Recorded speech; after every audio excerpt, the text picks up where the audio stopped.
Hello, welcome back to my channel. I'm Joy Grace, and as you can see, today we're going to be doing a tutorial. I've gone ahead and done this one a little differently. I have already completed the right eye, and so on camera I'll do the left eye with you. Now the palette we're going to be using is the Natasha Denona Gold palette, and if I open this up, as you can see, I have rearranged the shades in mine just to place all the mattes on the bottom, all the neutral shades in the middle, and then all the fun shades on top. But the shades we're going to be using are today to create this very easy, simple gold toned eye, which is what I wanted to do today.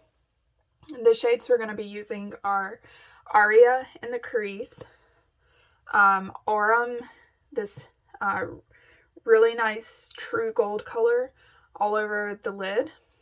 In the outer corner, we're going to use Varus. All over the lid, just as a topper, we're going to use Kava, which is her Chroma Crystal shade. And then right next to this, maybe you can see it, is kind of a more transparent also Chroma Crystal shade, and this is called Sparks. I use this in the inner corner. And then to line the lid, I use Log, which is the deepest dark brown matte in the palette. Alright, so if you want to follow along and see how I got this look, just keep on watching. So first, to start off, like I said, I'm going to take Aria just all in the crease.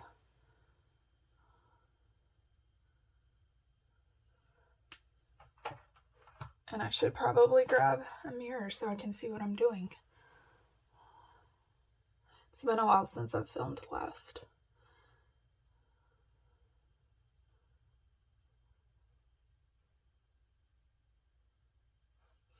And I'm using this shade very lightly. I find that this palette, as you can tell by the matte shades and obviously the gold tones, it pulls quite warm, which I find I struggle and don't look the best in warm shades, but Natasha's shadows are very easy to be built up.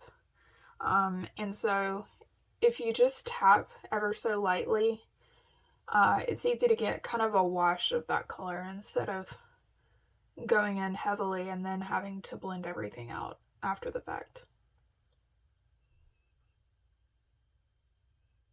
So we're just using that matte shade Aria just to create kind of a base there in the crease.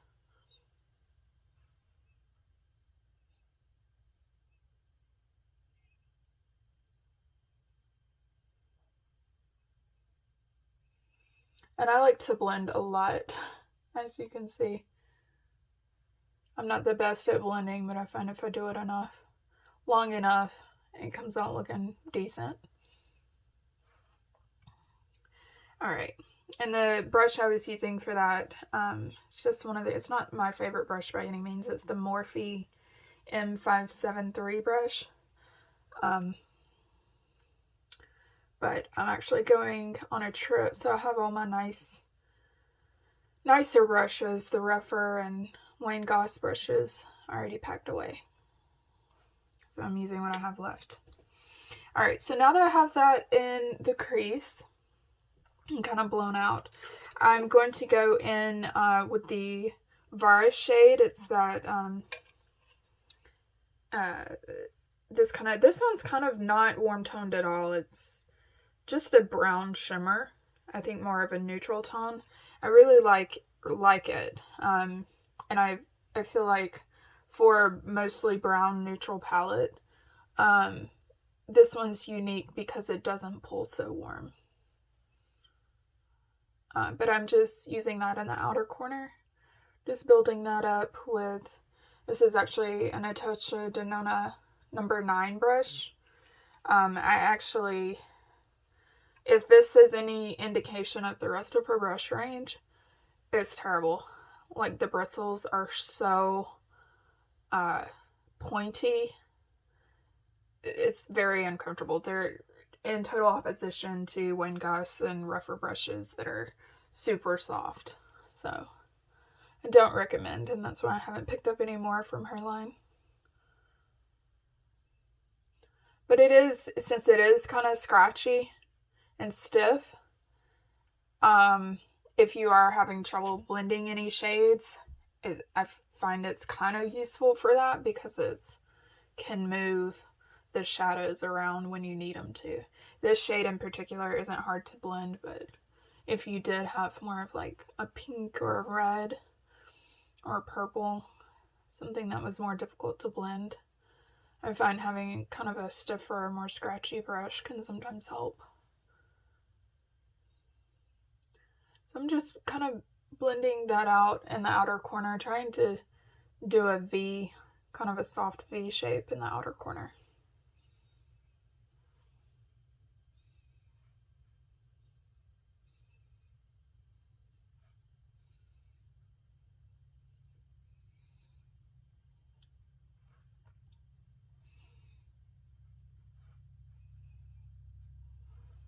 Alright, and now for the lid, we are using the orange shade. I think out of all the shades in this palette, especially out of the shimmers, this one looks the most boring, but I find it's actually, like, once you get it on the lid, it's beautiful. I've been surprised because it kind of looks like a flat shimmer almost in the pan, but it's really anything but. And it's just a nice true gold tone.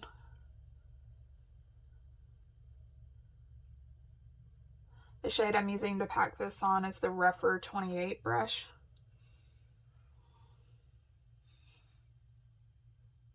You can also use your fingers, of course, to pack this on, but since we're going in with the topper anyways, I don't find I need to use my finger. So I'm just kind of bringing that 3/4 of the way of the lid to where it meets that outer corner of our shade.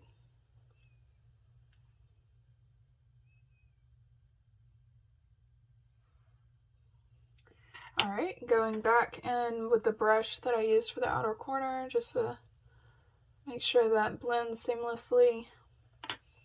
And then again with the crease brush, just give that a good swipe.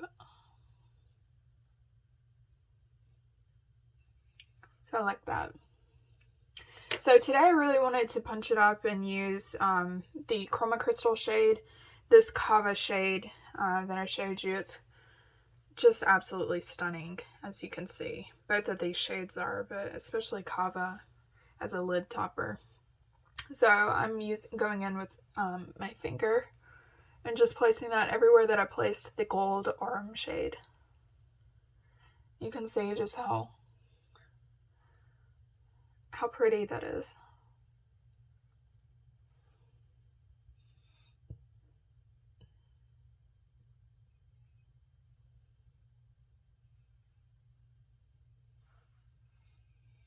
Alright, and then let's see, for the inner corner, I'm going to use the more white. It looks like a white in the pan, but it's really just like a transparent shimmer. I don't want to use my finger for this because I don't want it to go so low. So I'm going to use this Wayne Goss 05 brush. It's just a pointy, small brush. Take a little bit of it and start to build up that shade, just so, since it is transparent, it does need to be built up a little bit. So I'm just placing that in the inner corner.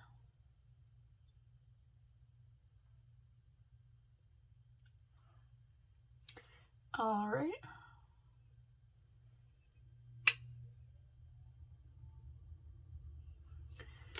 Okay, and now let's take the dark brown shade for the liner. I'm using my Rephr 29 brush. I love these little itty bitty thin dense brushes for packing on dark shades and using them as a liner. It's perfect for that. And over here, I kind of winged it out, just a baby wing over here, but I just brought it in about halfway. I didn't line all the way in the inner corner, so I'm going to try to do the same thing on this left eye.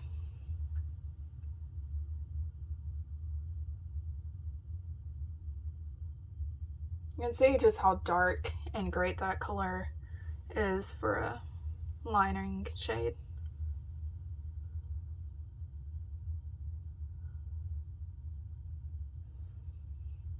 gonna try to use a tip I've seen recently in a video about how to do winged liner, because I mostly just go to the end and then flick up towards my brow. But in one video I saw that the suggestion was to look straight on in the mirror. I think this was a Tati tip. But look straight on in the mirror and then go up, instead of like looking down or looking up to try to do the wing. So I'm gonna try to make a point to look dead on in the mirror. Take a little bit more. And I just kind of, as you can see, I just kind of flick the brush out. And the reason I like using these eyeshadows is because, as you can see, if you fill the brush with the pigment, you know, you can stamp it on and you get a really dense, opaque liner shade. But you can also, you know, if you feather it out kind of like this, you can kind of fade and smudge. I guess this wouldn't be smudging, but you can kind of fade the liner shade out and get a softer look.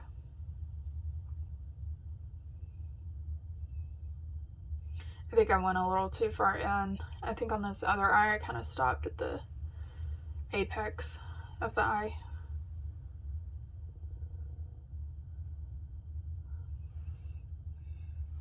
But I like this.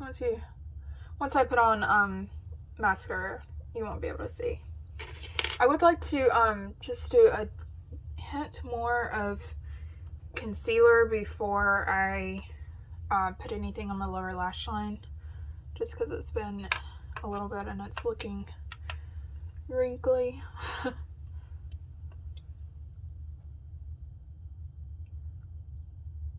One thing I did not do today that I probably should have, every time I don't do this I regret it, but that Becca,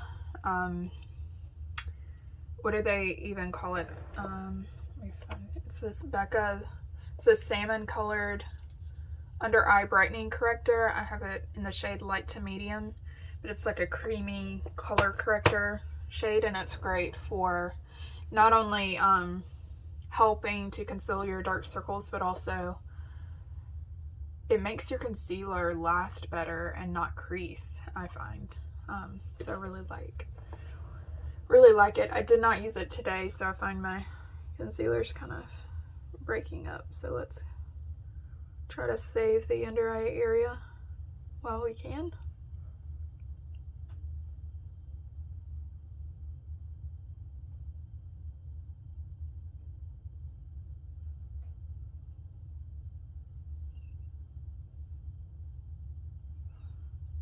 Alright, so I'm just going to take the crease brush and the Aria shade that I used in the crease and just pinch it down like this and start using that on the lower lash line. Just softly. I don't like going too far down.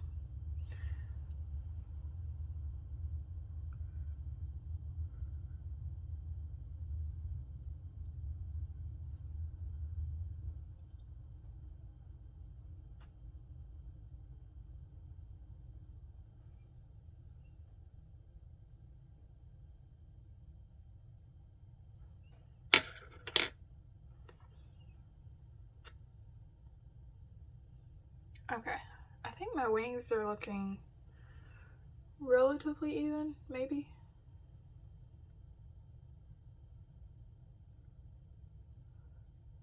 Kind of jumping around all over the place.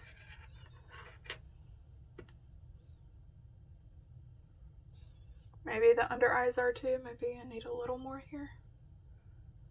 Let's try it.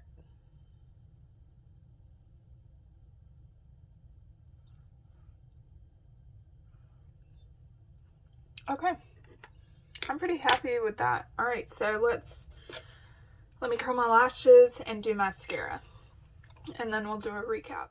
All right, and for mascara, I am using the Lancome Monseiuer Big Waterproof Mascara. I need to get rid of this, or either dedicate to using it more regularly, but I find in the work from home life, I don't have the patience for a waterproof mascara, even though this one's the best I've found in terms of curling my lashes and not transferring.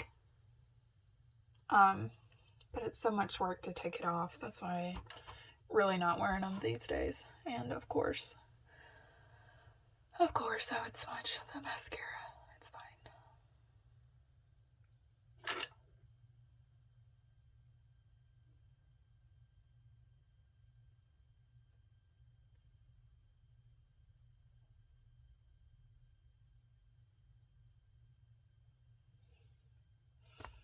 This one I feel like it's starting to dry up just a little bit, so I just need to toss it.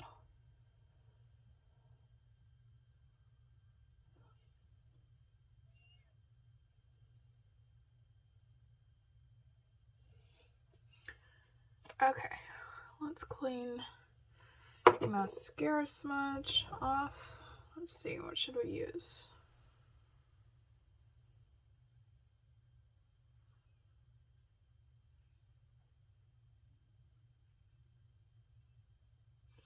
Okay, that seemed to work. Okay, so just to recap, I think we've already covered the eyes in depth enough, but if you're curious about the other shades or the other products I used on my face, I first started off with sunscreen. This is one of the best I've found. This is the Australian Gold SPF 50. It's a mineral sunscreen, and it's also tinted, which is really nice. I used the shade Fair to Light. Over top of that, since it is so mattifying, and it can be a little bit drying, I just used ever so lightly. I don't want to disturb the SPF qualities, but I used just a little bit of this Smashbox Crystallized Primerizer, and I really need to use this up because this is getting old. But I'm about halfway, so hopefully I can use this up this year.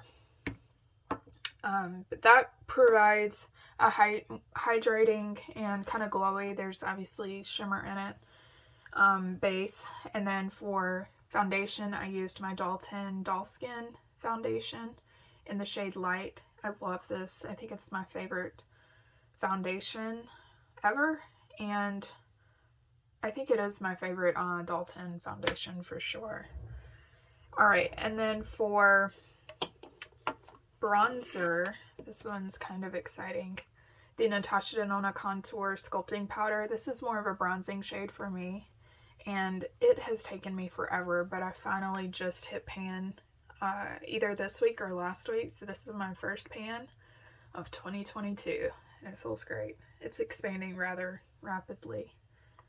Just because I tend to use my products evenly, I don't like dig into the same spot, so once I do hit pan, the rest comes pretty quickly. So just a good neutral shade. This is in the shade 01 Light.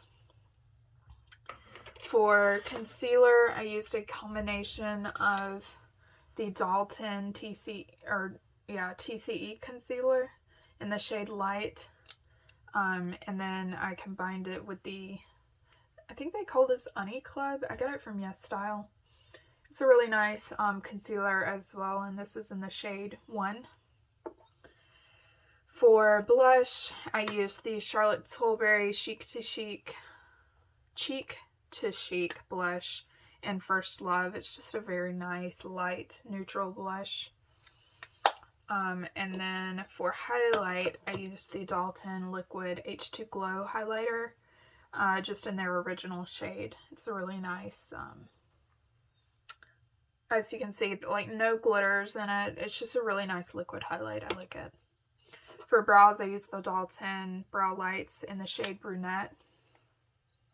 Not my favorite brow product that they make, but if you do like working with pomades, this is a good one.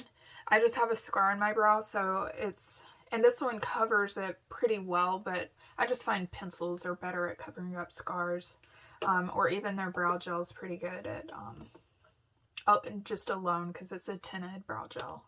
I like it a little better than that pomade, but Alright, anything else? Oh, for lips, I used a combination of the Maybelline Baddest Beige lipstick, and it came out a little more rosier, I think, than I thought it was.